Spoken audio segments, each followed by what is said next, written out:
Hi everyone, and welcome to our video on bank memory, cache memory, and associative memory.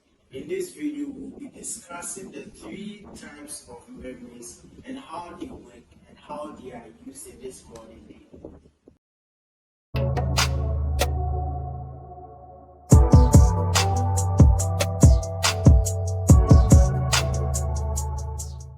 To begin, let's look at bank memory. Bank memory refers to the technique to expand computer memory capacity beyond its physical limits. In a traditional memory setup, we have a fixed memory capacity, limiting the amount of data a computer can work with. However, with bank memory, the system is divided into several banks of memories. Each bank acts as an independent unit, effectively increasing your overall memory capacity. Bank memory brings several benefits. It enables better multitasking, as different banks can be used for different tasks simultaneously. If you are just joining us, make sure you catch up to the beginning of this video to get up to speed. Okay, let's continue. To implement bank memory, software and hardware must work together. The operating system applications need to support bank memory, and the hardware must include memory controllers that can effectively manage data distribution across the banks. Bank memory is commonly used in service, where it helps manage large amounts of data. Gaming consoles benefit from bank memory to handle complex graphics and game mechanics smoothly. Conclusion: bank memory is a powerful technique that enhances computer performance and memory capacity. Its ability to manage data effectively makes it a crucial component in modern computing.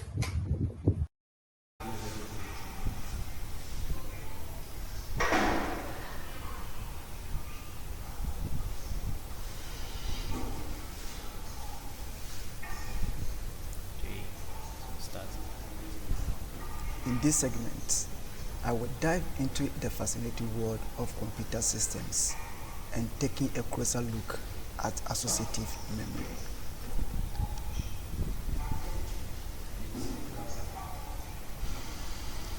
What is associative memory? Associative memory is a type of memory that allows data to be accessed by its content rather than by its addresses. This means that a stored item can be retrieved by providing only a partial or incomplete description of the item. Associative memory is also known as content addressed memory, in short, CAM. Why is this important for us to consider? Associative memory is important for a number of reasons. First, it can be used to assess speed. Why is associative memory important? Associative memory is important for a number of reasons. First, it can be used to speed up the search for data.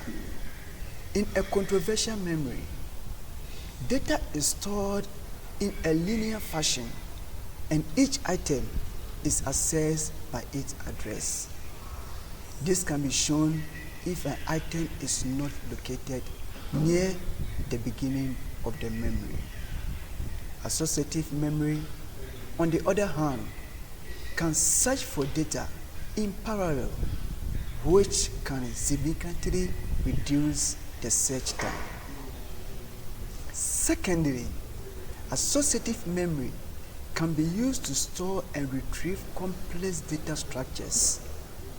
For example, a neural network can be stored in an associative memory and then retrieved and used for classification or prediction tasks. Thirdly, associative memory can be used to implement artificial intelligence, AI algorithms. For example, a search engine can be associated memory to store and retrieve information about websites. Associative memory comes in different forms, of which we must take a very close look at it. Namely, direct access associative memory. This type of memory stores data in a fixed location, and each item is accessed by its address. 2. Content address associative memory. This type of memory stores data in a linked list, and each item is accessed by its contents. How associative memory works. Associative memory works by comparing the contents of a search key to the contents of the stored items. If there is a match, the corresponding item is retrieved. The comparison process is done in parallel, which allows associative memory to search for data very quickly. Real-world applications of associative memory. Cache memory. It is a small, fast memory that is used to store frequently accessed data. It is often implemented using associative memory. Next, we have neural networks. It is a type of artificial intelligence. A type of artificial intelligence algorithm that can be used for classification, prediction, and other tasks. They can also be implemented using associative memory. Then we have search engines. It uses associative memory to store and retrieve information about websites, basically. Virtual memory. It's a technique that allows a computer to access more memory than it physically has. It is also implemented using associative memory. Next, we have cryptography. It is the science of protecting information. It can be used to, associative memory can be used to implement cryptographic algorithms, basically. Moving on to benefits of associative memory. Then we have reduced memory access time. And associative memory can also be used to store and retrieve data in a more efficient way than conventional memory. Can be used to implement complex algorithms such as neural networks and search engines. And it is a promising technology for artificial intelligence and machine learning applications. Challenges of the use of associative memory. Since it is still relatively new technology and there are some challenges to overcome, such a high cost and complex implementation can make it a challenge for people to use associative memory. It is also not suitable for all applications that basically store large amounts of data, and it is considerably power consuming and has a high cost of implementation. In conclusion, overall, associative memory is a promising technology with a wide range of potential applications. However, there are still some challenges to overcome before it can be widely used. I hope this talk has given you a better understanding of associative memory in computer systems. Thank you for your time.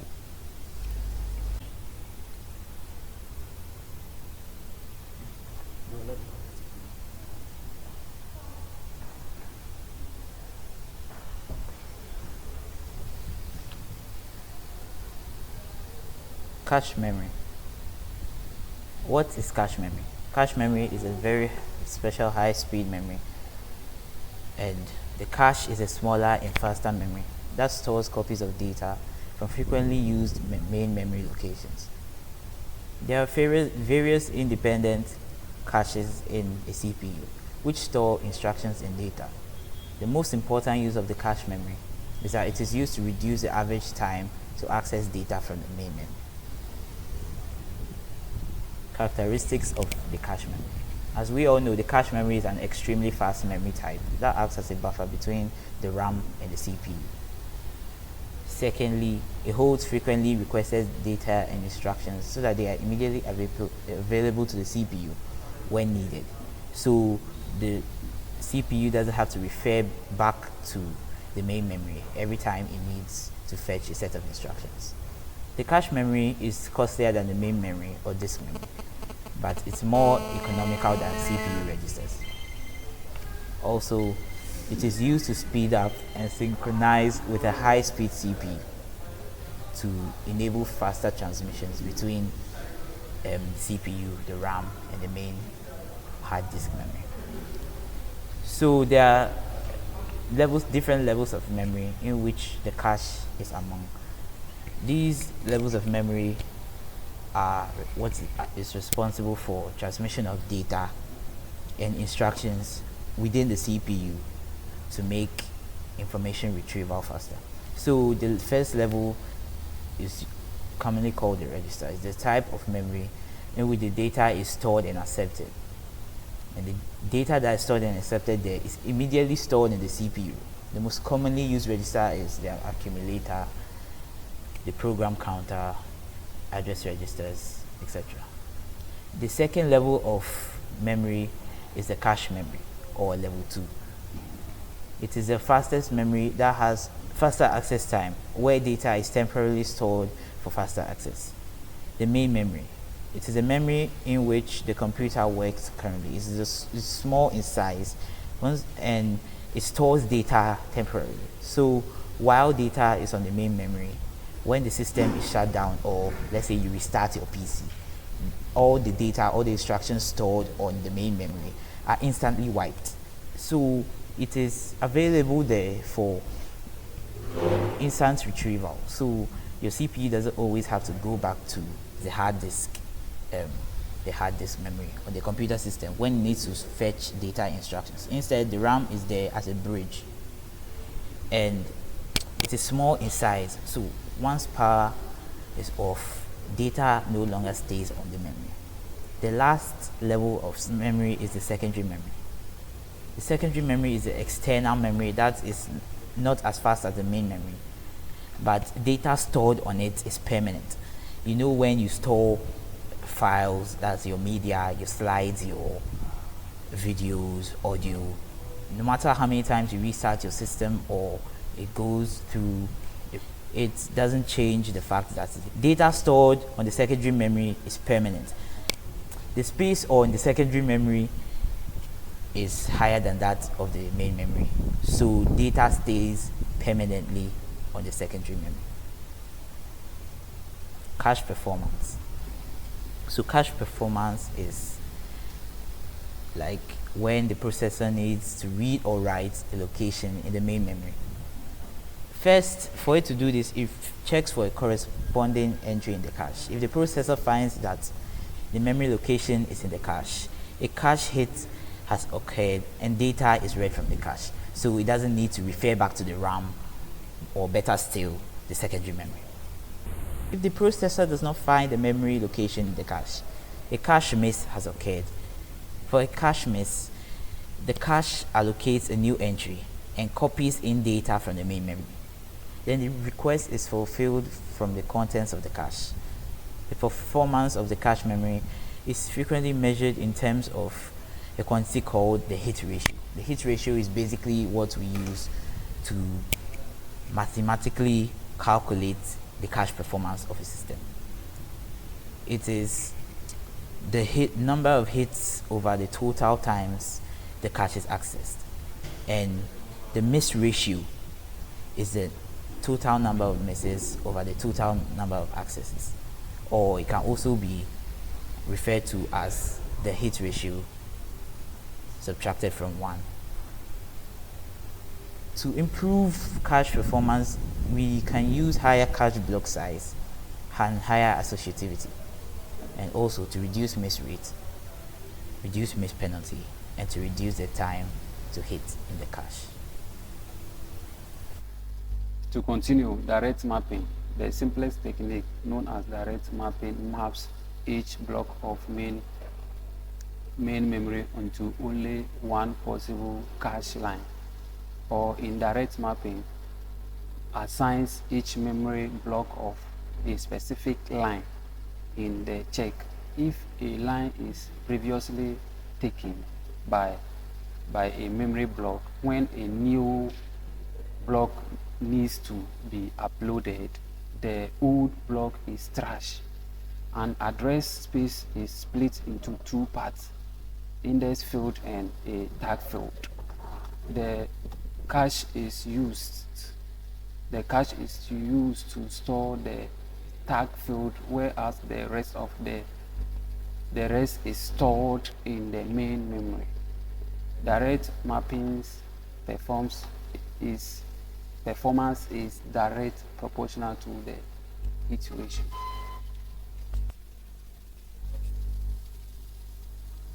Okay, here is how the flow of data happens in the direct check mapping. Data from the tag is stored in the check memory, and then the other data stores in the word offset. Associative mapping. In this type of mapping, associative memory is used to store the content and address of the memory. Any block can go into any line of cache. This means that the word ID bits are used to identify which word in the block is needed, but the tag becomes all of the remaining bits. This enables the placement of any word at any place in the cache memory. It is considered to be the fastest and most flexible mapping form. In associative mapping, the index bits are 0. Set associative mapping. This form of mapping is an enhanced form of direct mapping, where the drawback of direct mapping are removed. Set associative address the problem of possible thrashing in the direct mapping method. It does this by saying that instead of having exactly one line that are blocked, we would group a few lines into creating a set. This is how a set associative mapping data flows. There are some mathematical formulas that used to represent it. Graph M equals V times K, whilst I is also equal to J mod V, where I is the cache set number, J the main memory block number, V the number of sets, M the number of lines in the cache number, K the number of lines in each set. Now we have advantage of cache memory. 1. Programs stored by cache memory can be executed in less time, since cache memory is faster as compared to the main memory and the secondary memory. 2. The data access time of cache memory is less than that of the main memory. Programs stored by cache memory can be executed in less time. 3. Cache memory stores data and instructions that are regularly used by the CPU. Now we move on to the disadvantages of cache memory. 1. It is expensive type of memory. This is because cache memory is costlier than primary and secondary memory. 2. Cache memory stores data temporarily. This is in the sense that whenever the system is turned off, data and instructions stored in the cache memory gets destroyed. 3. Turning off the system means distracting the data. In conclusion, cache memory is very important since it helps the CPU retrieve the instructions very fast.